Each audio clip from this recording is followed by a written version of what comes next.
যাদের হৃদয় আছে আল্লাহর ভয়, তারা কভু পথ ভুলে যায় না।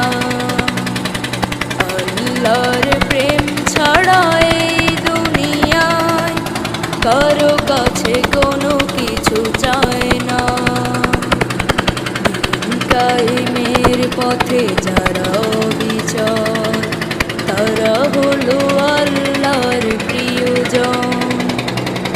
বাতিলের কাছে যারা হার মানে না, সংগ্রাম করে যায় আমরণ।